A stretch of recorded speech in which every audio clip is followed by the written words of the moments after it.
Tafadhol Ustaz, langsung kemawon. Baik, matur nuwun. Bismillahirrahmanirrahim. Assalamualaikum warahmatullahi wabarakatuh. Waalaikumsalam warahmatullahi wabarakatuh. Alhamdulillahirabbil alamin wa bihi nasta'inu ala umuri dunya waddin. Asyhadu an la ilaha illallah wahdahu la syarikalah wa asyhadu anna Muhammadan abduhu wa rasuluh la nabiyya ba'dah. Allahumma shalli wa sallim wa barik ala nabiyyina Muhammad wa ala alihi wa ashabihi ajmain wa ba'd. Bapak-bapak, ibu-ibu yang dirahmati Allah SWT, wabil khusus Pak Rujanto, Ketua YPU Sidik Pati, para ustadz, para ustadzah, para guru, karyawan semuanya di lingkungan Lembaga Pendidikan Abu Bakar Pati Group, Bapak Ibu orang tua wali murid dari sekolah-sekolah yang ada di lingkungan Abu Bakar Pati Group, dan semua yang hadir dalam kesempatan kali ini, baik yang berada di ruangan Zoom maupun yang menyimak melalui YouTube. Berbahagia sekali pada kesempatan kali ini saya bisa hadir silaturahim ke Pati ya. Sudah lama tidak ke Pati karena pandemi. Saat ini kita bisa silaturahim meskipun hanya melalui online, insya Allah tidak mengurangi keberkahan majelis ilmu kita pada kesempatan sore hari ini. Bapak Ibu yang dirahmati Allah SWT, tema kita sangat menarik. Pak Suparman, saya mohon izin untuk share screen sendiri ya. Panitia tolong dihentikan share screen-nya sendiri. Oke, terima kasih. Ya, lebih leluasa. Bapak Ibu yang dirahmati Allah SWT, pada kesempatan kali ini saya akan mengajak kita semuanya berbincang bagaimana agar kita bisa masuk surga bersama keluarga. Ini sebagai cita-cita tertinggi kita semuanya. Apapun masalah hidup kita di dunia ini, semuanya kecil ya. Masalah kita yang paling besar adalah apabila kita tidak bisa masuk surga bersama keluarga. Itu masalah paling besar. Kalaupun kita sekarang punya masalah ekonomi, kalaupun sekarang kita punya masalah karir, kalaupun kita sekarang punya masalah pekerjaan, ya, seluruhnya itu kecil. Masalah terbesar dalam hidup kita adalah apabila kita tidak bisa masuk surga bersama keluarga. Kita sudah merasa banyak beramal, kita sudah merasa banyak berbuat, tapi ternyata itu semuanya belum bisa mengantarkan kita menuju kepada surganya Allah SWT. Na'udzubillah min dzalik. Itu adalah yang paling berat dan paling besar dari semua persoalan dalam kehidupan manusia. Nah, agar kita bisa masuk surga bersama keluarga, saya akan mengajak Bapak Ibu sekalian untuk kita bisa melihat kepada 3 aspek berikut ini ya. Secara sekilas nanti akan saya bahas satu persatu.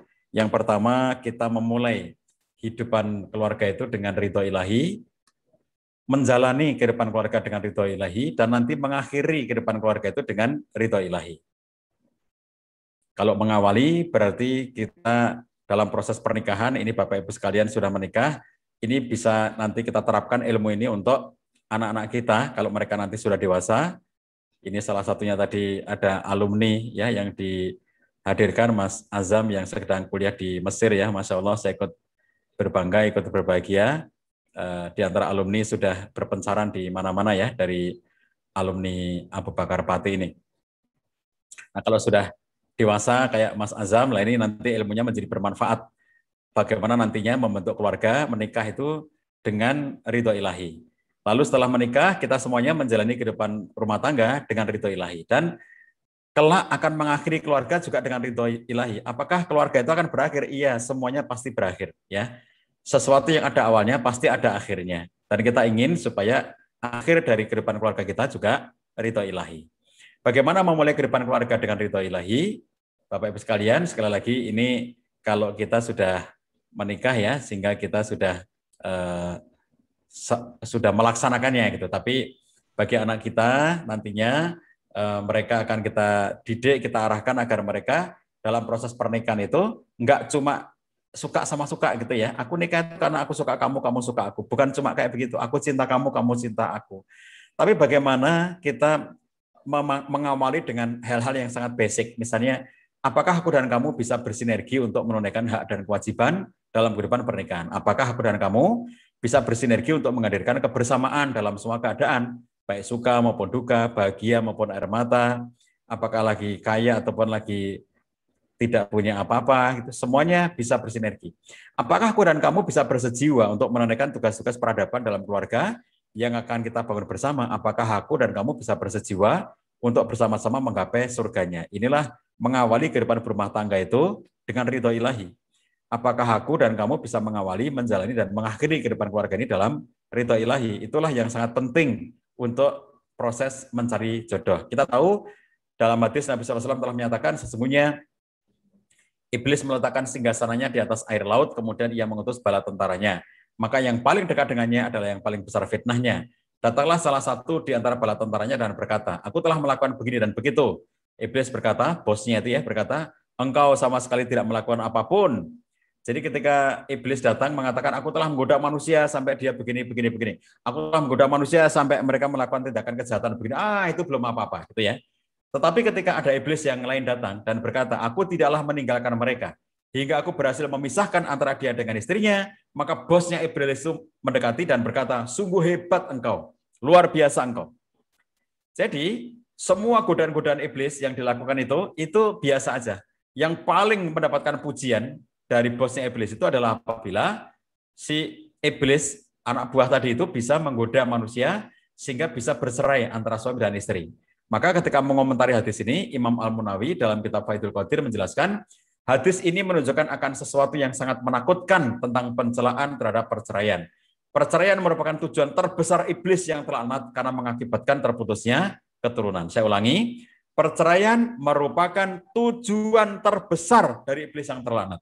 Nah, kalau dari awal kita sudah mengetahui kondisi ini, maka kita akan berhati-hati. Ayo kita bersinergi antara suami dan istri itu ya, sejak sebelum mereka menikah, kita bersinergi bersama-sama untuk menguatkan ketahanan keluarga kita agar tidak tergoda oleh iblis yang terlaknat. Maka kita mulai dengan niat yang lurus, ibadah karena Allah, ikhlas karena Allah SWT, tujuan-tujuan yang mulia. Nikah itu enggak cuma untuk bersenang-senang gitu, tapi untuk membentuk peradaban visi yang besar, yaitu untuk meraih surganya Allah SWT. Kita butuh ilmu yang mencukupi, butuh persiapan yang memadai. Ketika milih calon juga harus sesuai dengan kriteria kebaikan agama. Proses dan langkahnya tidak boleh melanggar aturan syariat. Lalu tentu harus berada dalam bimbingan Allah SWT. Nah, ini adalah bagian dari cara kita untuk mengawali supaya hidup berumah tangga nanti bisa bersama keluarga itu berada di surganya Allah SWT. Berikutnya setelah menikah, kita semuanya ini, kita jalani keluarga itu dengan ridho ilahi. Misalnya terkait dengan pembagian peran. Jangan sampai pembagian peran itu menyebabkan ada pihak yang terzolimi. Contoh misalnya, istri yang terzolimi oleh karena beban-beban yang menumpuk pada dirinya. Tidak seimbang, tidak adil. Ya. Kemudian ada seseorang yang di situ sangat berat perannya karena semuanya dikerjakan oleh dirinya sendiri. Ini sesuatu yang harus dihindari. Kalau sampai terjadi kezaliman dalam pembagian peran, maka tidak mungkin ada ridho Allah SWT. Bisa jadi malah dimurkai oleh Allah SWT. Na'udzubillah min dzalik. Misalnya dalam kepemimpinan. Kepemimpinan itu tidak boleh semena-mena. Pemimpin tidak boleh zalim.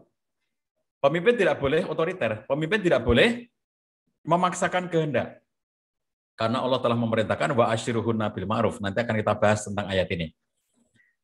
Jadi pemimpin yang harus berlaku baik terhadap orang-orang yang dipimpinnya. Tidak boleh otoriter, tidak boleh sewenang-wenang, tidak boleh zalim. Nah ini kalau sampai zalim, kalau sampai sewenang-wenang, tidak akan mendapatkan ridho ilahi. Yang bisa didapatkan bisa jadi adalah murka dari.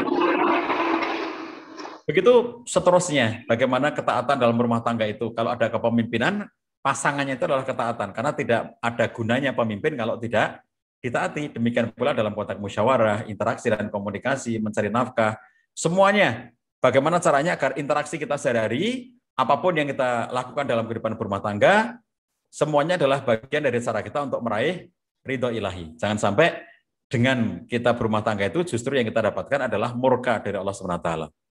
Nah, ayat yang menjadi pondasinya adalah a'udzubillahi minasyaitonirrajim, ya ayyuhalladzina amanu la yahillu lakum an tarisu nisa akarha wala ta'duluhunna litathabu bi ba'di ma atitumuhun illa ayatina bi fahishatin mubayyinah wa ashiruhunna bil ma'ruf fa in karitumuhunna fa asa an taqru syai'a wa yaj'alallahu fihi khairan katsira. Surat An-Nisa ayat 19. Ayat ini diantara poin pokok pentingnya adalah bagaimana kita bisa melakukan mu'asyarah bil ma'ruf sebagaimana perintahnya wa ashiruhunna bil ma'ruf. Hendaklah kamu berinteraksi, bergaul dengan istri kamu, dengan suami kamu, dengan cara yang ma'ruf, dengan cara yang patut, dengan cara yang baik, dengan cara yang bijak. Dari sisi suami, muasyarah bil ma'ruf itu bisa kita lakukan dengan para suami harus memiliki akhlak yang mulia ketika berinteraksi dengan istrinya. Sebagaimana sabda Nabi SAW, khairukum khairukum li ahlihi wa ana khairukum li ahli. Sebaik-baik dari kalian adalah orang yang paling baik sikapnya kepada istrinya. Dan aku, Nabi SAW, adalah orang yang paling baik terhadap istriku. Dalam hadis yang lainnya, Nabi SAW menyatakan, akmalul mu'minina imanan ahsanuhum khuluqan wa khiyarukum khiyarukum linisaihim khuluqan. Orang yang imannya paling sempurna di antara orang mukmin adalah yang paling baik akhlaknya kepada istrinya. Dan sebaik-baik kalian adalah yang paling baik akhlaknya terhadap istrinya. Jadi orang mukmin yang paling sempurna imannya itu yang paling baik akhlaknya. Dan orang yang terbaik di antara kalian adalah yang paling baik akhlaknya kepada istrinya. Nabi SAW memberikan penghargaan yang luar biasa kepada seseorang yang mampu bersikap terbaik kepada istrinya.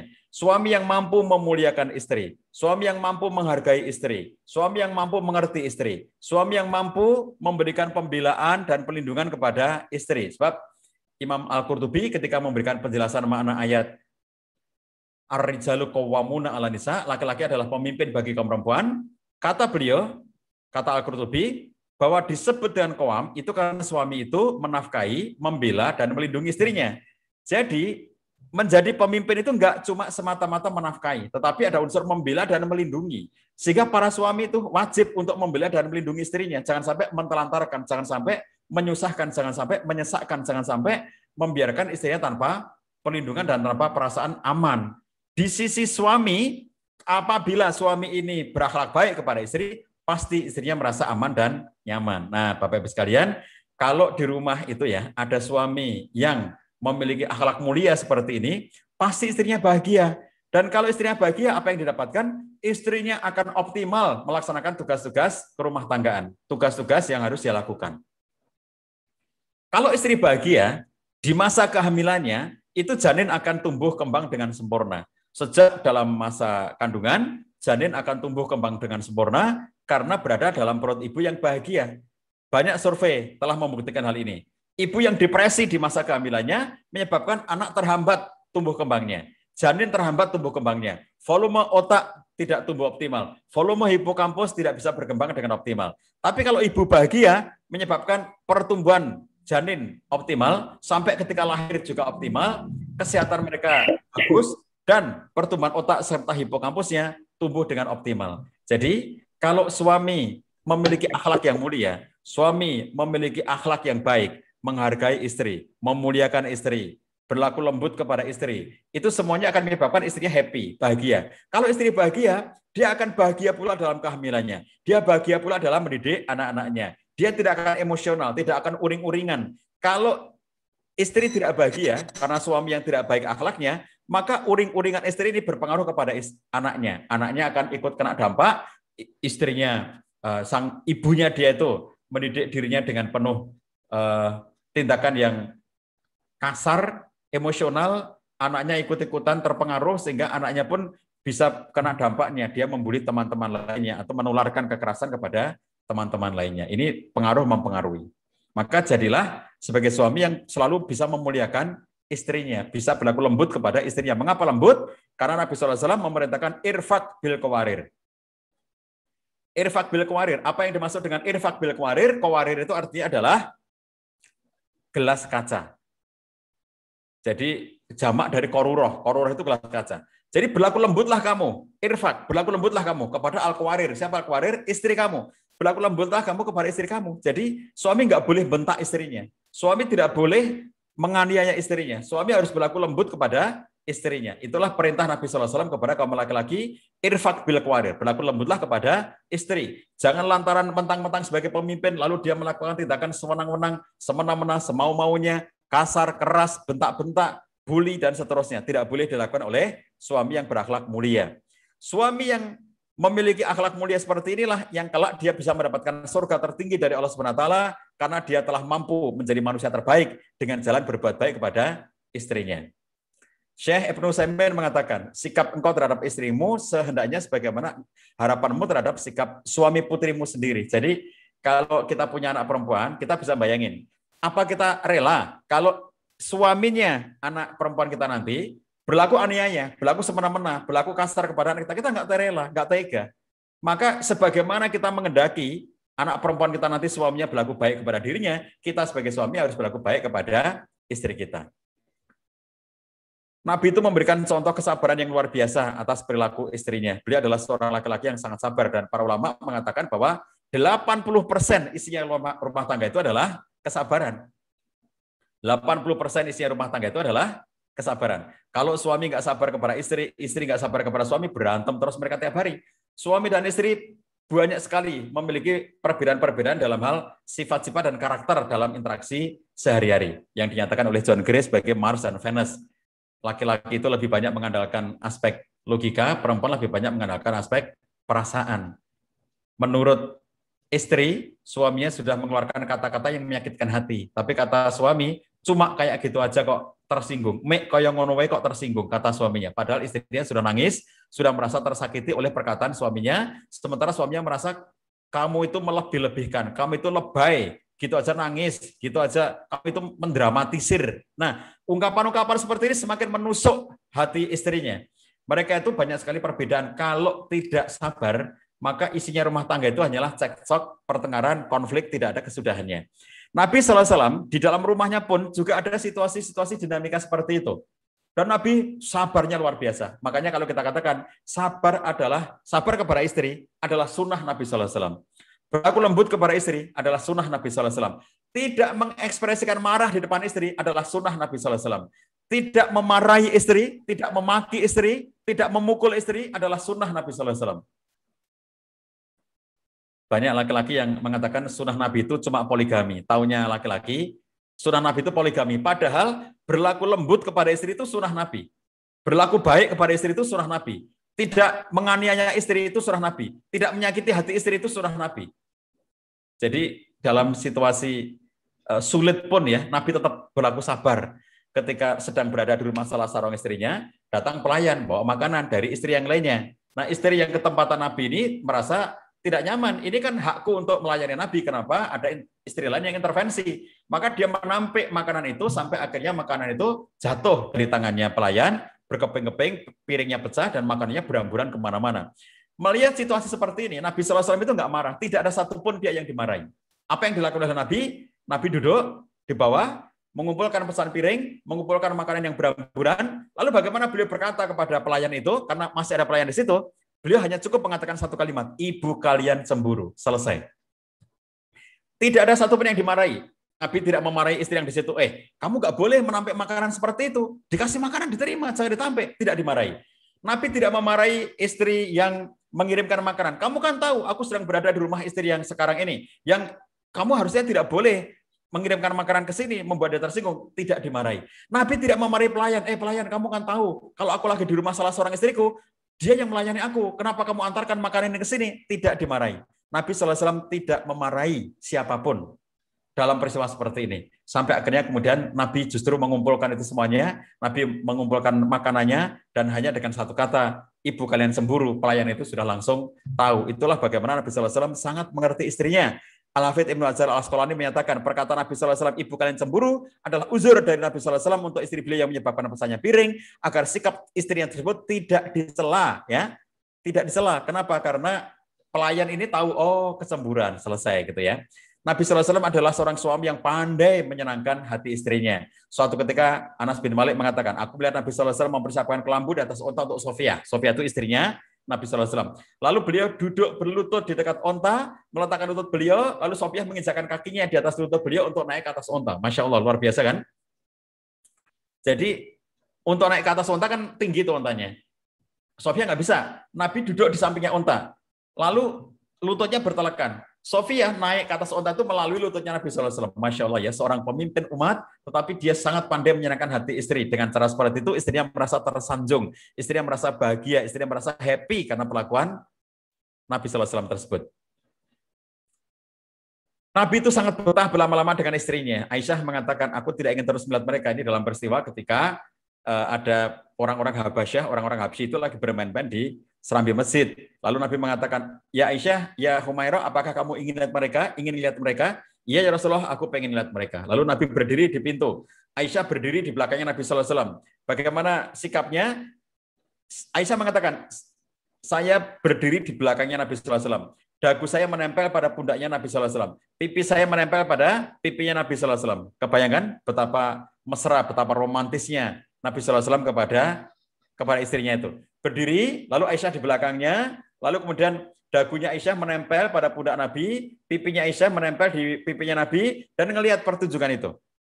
Sampai lama, sampai Nabi kemudian merasa cukup, sudah cukup ngelihatnya gitu. Tapi Aisyah mengatakan, biarkan ya Rasulullah, aku masih ingin terus melihat mereka. Niat lagi lama, sampai Nabi mengatakan, cukup. Aisyah mengatakan, biarkan ya Rasulullah, aku masih ingin melihat mereka. Coba perhatikan, apa kata-kata Aisyah di bagian akhir hadis ini? Sesungguhnya aku tidak ingin ngelihat mereka. Sebetulnya bukan ngelihat mereka itu esensinya, tapi ingin berlama-lama bersama dengan Nabi sallallahu alaihi wasallam itu adalah hal yang sangat menggembirakan bagi Aisyah. Dan perhatikan bagaimana Nabi betah berlama-lama seperti itu.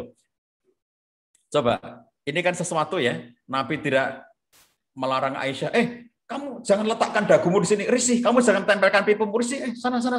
Jangan kayak begini gitu ya. Kalau di antara kita mungkin ada yang nggak mau kayak begitu. Istrinya nempel, sana. Ngapain kamu kesini gitu? Ngapain kamu nempel gitu? Jadi Nabi itu sangat betah berlama-lama dengan istrinya, menyenangkan istrinya luar biasa. Nabi sallallahu alaihi wasallam itu. Nabi juga punya family time. Setiap habis Isya, kalau Nabi tidak bepergian, kalau Nabi tidak ada tugas kemanapun, maka Nabi sallallahu alaihi wasallam itu mesti berkumpul dengan semua istrinya, bercengkrama dengan mereka. Kadang makan malam bersama, kadang-kadang tidak. Lalu kemudian Nabi ngobrol dengan para istrinya itu. Lalu kemudian ketika Nabi sudah mau tidur, Nabi ngobrol dulu dengan istri sebelum tidur. Ngobrol dulu. Seperti kisah Ibnu Abbas, aku menginap di rumah bibiku Maimunah. Maimunah itu istrinya Nabi. Maka Rasulullah berbincang-bincang dengan Maimunah beberapa lama, kemudian beliau tidur. Jadi obrolan suami dengan istri di waktu malam sebelum tidur, perbincangan sebelum tidur, perbincangan mesra antara suami dan istri, itu adalah sunnah Nabi sallallahu alaihi wasallam. Aisyah radhiyallahu anha, dia pernah bercerita panjang lebar kepada Nabi sallallahu alaihi wasallam tentang 11 orang perempuan di masa jahiliyah. Berikut dengan suami-suaminya. Perempuan pertama begini, suaminya begini, sampai 11, panjang lebar. Itu adalah obrolan malam, obrolan sebelum tidur. Dan Nabi mendengarkan sampai selesai. Setelah selesai, kemudian Nabi sallallahu alaihi wasallam memberikan komentar, adapun aku di depan kamu seperti Abu Zar'in di depan Ummu Zar'in. Masya Allah ya, bagaimana Nabi itu membiasakan ngobrol. Kita sekarang ini kadang-kadang merasa diri sibuk. Nggak sempat Pak Cah, nggak sempat ngobrol, nggak sempat komunikasi. Saya sibuk, istri saya sibuk, dan banyak kemudian tidak pernah komunikasi apa-apa lagi. Nah, padahal ketika kemudian kita lihat pada diri Nabi sallallahu alaihi wasallam, bukankah beliau itu lebih sibuk daripada kita semuanya? Beliau itu Nabi, utusan Allah, urusannya urusan umat, sangat banyak urusan yang beliau lakukan. Tetapi beliau menyempatkan diri setiap malam ngobrol dengan istrinya. Ada obrolan-obrolan yang beliau kembangkan bersama dengan istrinya. Jadi beliau terbiasa ngobrol dengan istrinya itu ya. Selain family time dengan istri, obrolan setelah Isya tadi juga sebelum tidur itu ngobrol dengan istrinya. Jadi ngobrol malam hari dengan istri adalah sunnah Nabi sallallahu alaihi wasallam. Hendaknya kita bisa meniru yang seperti ini. Kalau para ulama mengatakan makruh ngobrol setelah Isya kecuali yang di dalamnya ada kebaikan. Maka Imam Nawawi mengatakan termasuk dalam kebaikan itu adalah misalnya apabila majelis ilmu ya. Kalau majelis ilmu ba'da Isya boleh karena ada kebaikannya. Demikian pula misalnya obrolan suami dengan istri, kata Imam Nawawi itu enggak makruh. Kenapa? Karena itu untuk kebaikan suami istri, untuk meningkatkan keharmonisan di antara suami dan istri itu sendiri. Itu hilang makruhnya apabila ada kemaslahatan dalam obrolan tersebut. Nabi sallallahu alaihi wasallam juga sangat memperhatikan penampilan. Misalnya beliau memakai pakaian hibaroh. Hibaroh adalah pakaian yang terbuat dari cotton dari negeri Yaman dan ia merupakan pakaian termulia di sisi mereka. Masya Allah ya. Jadi dinamakan hibaroh itu karena pakaian tersebut menghias dan mengindahkan. Kalau pakaian itu dipakai oleh seseorang dia tampak anggun, tampak elegan, itulah pakaian hibaroh. Nabi sangat senang dengan pakaian hibaroh itu.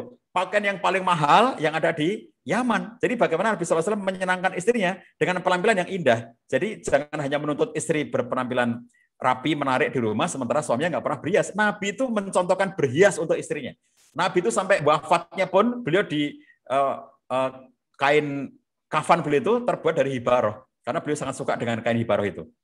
Nabi selalu wangi, ya kalau ketemu istrinya bersiwak dulu. Jadi bau mulut beliau itu bukan bau yang tidak enak. Beliau nggak suka dengan bau tidak enak. Jadi dekat-dekat dengan istri, bau mulutnya segar, tubuhnya wangi karena beliau suka pemangian dan selalu mesra kepada istrinya. Biasa ngajak mandi bersama istrinya, mengerjakan aktivitas kerumah tangga. Masya Allah ya, ini bagian-bagian yang menjadi contoh dari Nabi SAW. Bagaimana muasyarah bil ma'ruf dari segi suami. Lalu dari segi istri, Nabi SAW mengatakan ad-dunya mata. Dunia itu perhiasan, kesenangan. Wa khairu mataiha al-mar'ah as-salihah. Dan sebaik-baik kesenangan, sebaik-baik perhiasan adalah istri yang salihah. Maka Nabi SAW memesankan agar menikahi perempuan tazawwaju al-wadud wal-walud fa ini mukasiru bukumul umama yaumal qiyamah. Nikahilah wanita yang penyayang, al-wadud, yang subur dan punya keturunan al-walud, karena aku bangga dengan banyaknya jumlah umatku pada hari kiamat kelak. Apa yang dimaksud dengan al-wadud, yang penyayang itu? Syekh Muhammad Shalih Al-Utsaimin menjelaskan, di antara makna al-wadud adalah lemah lembut dalam perkataan dan berusaha tampil menawan di hadapan suaminya. Lemah lembut dalam perkataan. Kalau Nabi SAW tadi berpesan kepada kaum laki-laki, irfaq bil qawarir, berlaku lembutlah kepada istri. Di saat yang sama, Nabi SAW juga memerintahkan para istri agar berlaku lemah lembut dalam perkataan kepada suaminya. Sampai Syekh Shalih Al-Utsaimin menyatakan bahwa seorang istri yang berbicara dengan intonasi yang tinggi di hadapan suaminya, itu termasuk kategori su'ul adab, adab yang buruk kepada suaminya. Jadi kalau ada suami ngomong gitu ya, misalnya suaminya bicara begini, Dek, tolong dong buatkan teh, misalnya segitu ya. Dek, tolong dong buatkan teh, suaminya ngomong segitu. Lalu kata istrinya, iya ya, nanti aku buatin. Nah, ketika dia bicara dengan nada tinggi, meskipun iya, meskipun dia melakukan, tapi nada jawabnya tinggi, itu adalah su'ul adab, adab yang buruk kepada suami.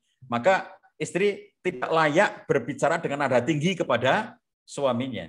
Jadi sebagaimana tadi suami diperintahkan oleh Nabi SAW untuk berlaku lembut kepada istri, suami harus merendah ngomongannya kepada istri, istri pun demikian, tidak boleh bernada tinggi, tidak boleh keras kasar kepada suaminya. Suatu ketika Nabi ditanya, qila li Rasulullah SAW, ayu nisa'i khairin, ya Rasulullah, siapakah perempuan yang paling baik? Maka Nabi SAW mengatakan, allati tasuruhu idza nadara wa tuti'uhu idza amara wa la tukhalifuhu fi nafsiha wa maliha bima yakrah.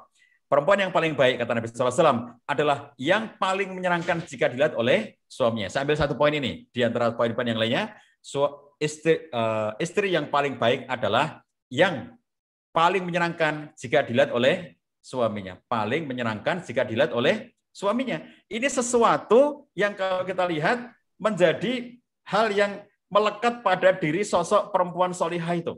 Pada sosok istri yang solihah itu. Bagaimana dikatakan menyenangkan jika dipandang? Ini bukan soal aspek fisik semata-mata. Misalnya seorang istri yang berdandan, seorang istri yang cantik secara fisik. Secantik apapun dirinya secara fisik, kayak apapun dirinya berdandan, kalau akhlaknya tidak baik kepada suami, tidak mungkin menyenangkan ketika dipandang oleh suaminya. Kalau dia melotot kepada suaminya, kalau dia galak kepada suaminya, kalau dia tidak bisa berlaku memuliakan suaminya, secantik apapun fisiknya, tidak bisa untuk memiliki suasana yang menyenangkan apabila dipandang. Makanya Imam Masindi ketika memberikan penjelasan tentang allati tasuruhu idza nadara, beliau menyatakan bahwa wanita yang berpenampilan menawan secara lahir dan berakhlak baik secara batin, cantik lahir dan batin. Perempuan, istri baru bisa dikatakan sebagai menyenangkan jika dipandang apabila dirinya berada dalam situasi yang lahiriahnya diperhatikan, batiniahnya memiliki akhlak yang mulia. Nah, ungkapan Ibnu Qudamah ini semakin menguatkan ya, disebut kecantikan. Kenapa kok cantik dikatakan cantik? Kenapa harus menyebut kata cantik? Karena kata Ibnu Qudamah, disebut kecantikan di sini karena cantik itulah yang lebih menenteramkan jiwa dan lebih menundukkan pandangan suami, tidak tertarik kepada perempuan lainnya. Itu pun akan menyempurnakan rasa cinta suami dan istri. Oleh karena itu, dituntut adanya nazar dulu sebelum menikah ya, nazar, melihat. Karena begitu dengan melihat, apakah dia tertarik dengan penampilan fisik istrinya itu, ini yang nanti akan bisa menyebabkan suami itu bisa menundukkan pandangan. Nah, inilah yang dijaga, salah satunya bukan saja penampilan fisik, tetapi juga kecantikan secara batiniah, kecantikan secara akhlak gitu ya. Nah, kalau akhlaknya baik, kalau kemudian mereka memiliki sikap yang baik kepada suaminya, pasti suaminya pun akan happy di samping sang istri. Kalau tadi saya katakan, suami yang baik akhlaknya, istrinya akan aman dan nyaman di sisi dia. Sebaliknya, istri yang baik, yang akhlaknya baik, dia pun akan bisa menenteramkan, menyenangkan, membahagiakan, memberikan rasa aman kepada suaminya. Suaminya tidak perlu lagi merasa melirik, tidak perlu lagi merasa tertarik kepada perempuan lainnya. Al-Qadiyat mengatakan tatkala Nabi SAW menerangkan kepada para sahabatnya bahwa tidak berdosa mereka mengumpulkan harta selama mereka menunaikan zakat, beliau memandang perlunya memberi kabar gembira kepada para sahabat itu dengan menganjurkan kepada apa yang lebih baik dan lebih kekal, yaitu istri solihah yang cantik lahir batinnya karena ia akan selalu bersamamu dan menemanimu.